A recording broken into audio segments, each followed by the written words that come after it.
Hi guys, இந்த வீடியோவில் வந்து எப்படி எஸ்ஆர் ஃபார்ம் ஃபில் பண்ணுறது அப்படின்றத டக்கு டக்குன்னு பார்க்க போகிறோம். இதில் மொத்தம் 3 டைப் இருக்கும். ஒன்று வந்து நீங்கள் 2002 ஓட்டு போட்டிருந்தீங்க அப்படின்னா ஒரு ஆப்ஷனு.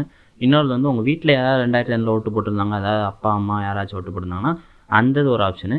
இன்னொரு ஆப்ஷன் வந்து இல்லை 2002 யாருமே எங்கள் வீட்டில் ஓட்டு போட்டுக்க மாட்டாங்கப்பா அப்படின்னு சொல்லிட்டு 3வது ஆப்ஷன்.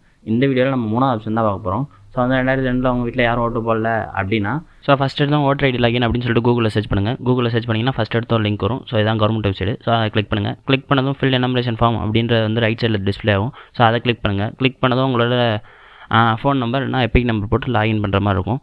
நீங்கள் லாகின் பண்ணுறப்ப லாகின் ஆகலைன்னா ஆட்டோமேட்டிக்காக சைனப் பேஜ் அதுவே போயிடும். அப்படி இல்லைனா சைனப் பண்ணிங்கன்னா சைனப் பண்ணுறதுக்கு ஒரு 2 நிமிஷம் தான் ஆகும். ஸோ சைனப் பண்ணிட்டு அப்படியே லாகின் கொடுத்துருங்க. லாகின் பண்ணிங்கன்னா உங்களோட ஸ்டேட் வந்து செலக்ட் பண்ணிக்கோங்க. உங்களோட ஸ்டேட் செலக்ட் பண்ணக்கு அடுத்து உங்களோட எபிக் நம்பர் செலக்ட் பண்ணுற மாதிரி இருக்கும். எபிக் நம்பர்னால் உங்கள் ஓட்டர் ஐடி நம்பர் தான். ஸோ ஓட்டர் ஐடி நம்பரை கொடுத்துட்டு சர்ச் கொடுங்க. சர்ச் கொடுத்தீங்கன்னா உங்களுக்கு டீட்டெயில்ஸ் வந்துடும். கீழே வந்து மொபைல் நம்பர் அப்படின்னு சொல்லிட்டு ஒரு ஃபீல்டு இருக்கும்.